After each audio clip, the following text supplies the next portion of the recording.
The public television family is honored to have back with us the Val Skinner LPGA Tour professional, golf analyst, and founder of the Val Skinner Foundation. How you doing? I'm good. I came to see if your golf game's any better. Oh, you're gonna hit me right away. I thought you'd wait at least a minute for that.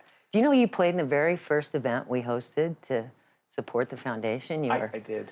You were part of the best-looking guy in the audience. I was like, let me see his swing. What's he got? Does he have anything real? What's going on? I know. Don't even talk about it. I've been a 13, 14 forever. How come I didn't know? It looks pretty good to me. Yeah, leave it at that. Hey, by the way, talk about the Life event. Make sure everybody understands why it's so important.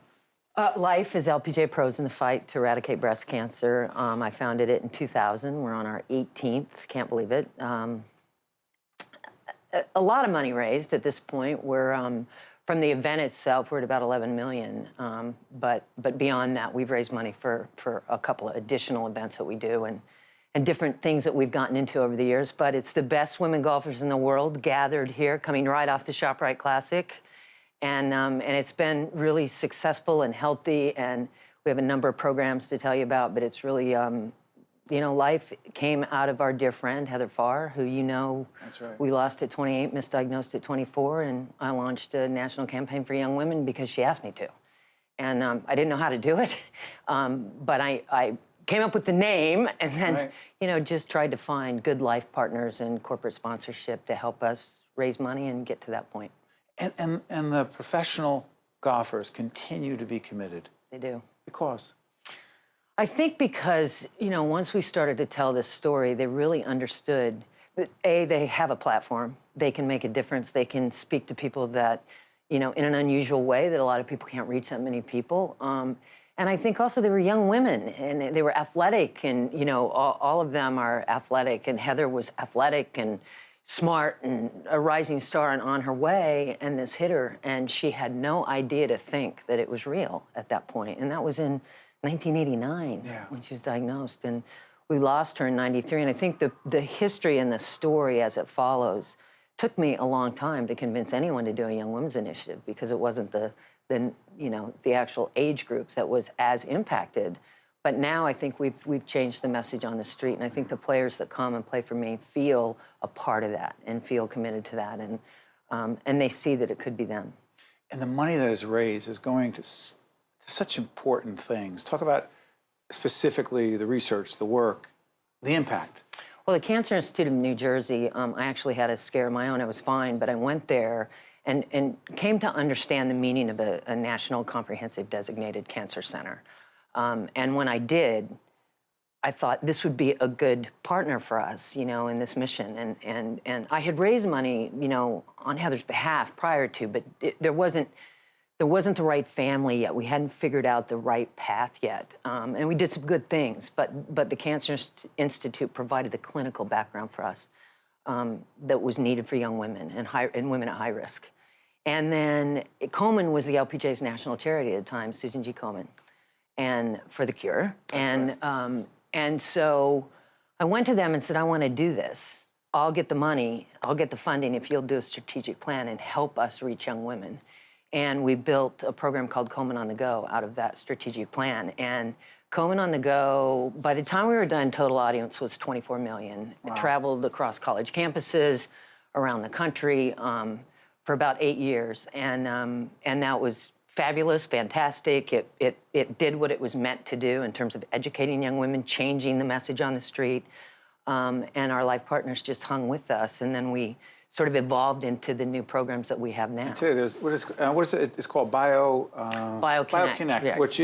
Which comes out of the Life Center, which is at the Cancer Institute of New Jersey, named after our advocacy.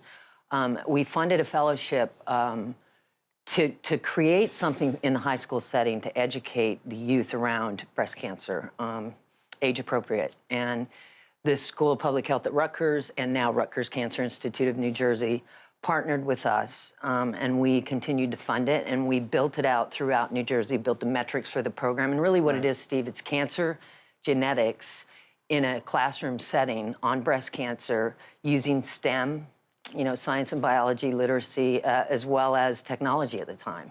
And it stood for Biology Online Connecting Teens. But we could only do it and move it so quickly Right. in New Jersey until we went digital. And that's when we found our most recent partner, Discovery Education. You know, you talk about partners, Val. You and I have had this offline conversation for years as people who lead nonprofits.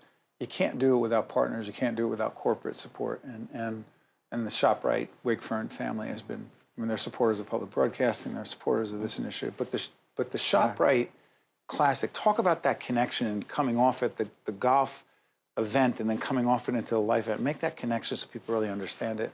Well, I live in Bayhead in the summer and the Jersey Shore, and so I'm a fan and have always been. I have a little bias towards them. But what's really impressive to me about Wakefern and ShopRite, Steve, is they've raised $31 million with that event over the years, and their consistency is amazing. And I think it's probably one of the largest contributions, you know, from the tour. And it's breast cancer, but it's Special Olympics, it's the food bank, and it's, you know, 7 states deep, and they have about a $20 million economic impact. And that event's coming? It's June, well, the life event's June 5th, That's right. and they finish this Sunday, so That's June right. 4th. It's Memorial Day weekend, and, you know, huge pro-am, great support, just great people. There you go. Oh, my God. What a crowd. I've walked And those that's where, fairways tell without folks Mike. where that is? Yeah. The event takes place? That's at Seaview. Well, Seaview, down by Atlantic City. Seaview Resort. Great throwback of great golf and That's old-time right. Jersey Shore. Just a perfect environment and setting. And really, it's an amazing field. You know, they capture really the best talent that we have on tour. You know, right there you see Paula Creamer, Michelle Wee. Oh, is she good? Kari Webb, a former champion. But they've had just a stellar lineup. You know, Inkster's won there, McGann, Laura Davies, all the legends that I play the Legends Tour with now. And you are one of them. And I am trying to still be one of them, yes. The game's better and better, isn't it? It is. It's, you know, technology has made a huge difference in teaching and education and not only in science and precision medicine and cancer genetics and gene expression, but in my golf swing. Yeah. So it's but really also been the fun. fact that the one thing I've always appreciated about you, one of the many things, Val, is you've taken your athletic skill, your fame, and connected it to making a difference in the lives of other people. And you didn't have to do that. You chose to do that. And so the Public Television family says thank you to Val Skinner, Thank you. Thank you to LPGA you. professional, golf analyst, founder of Val Skinner Foundation, and just want to say thanks. Thanks for having me. And it's good to see you. Look great. You look Well, I had a lot of great. work done. So stay with us right back, right after this. One-on-One with Steve Adubato has been a production of the Caucus Educational Corporation, celebrating over 25 years of broadcast excellence. Funding for this edition of One-on-One with Steve Adubato has been provided by the Russell Berry Foundation, RWJ Barnabas Health, Fedway Associates, the Fidelco Group, Caldwell University, Suez, and by Adler Aphasia Center. Transportation provided by Airbrook Limousine, serving the metropolitan New York, New Jersey area.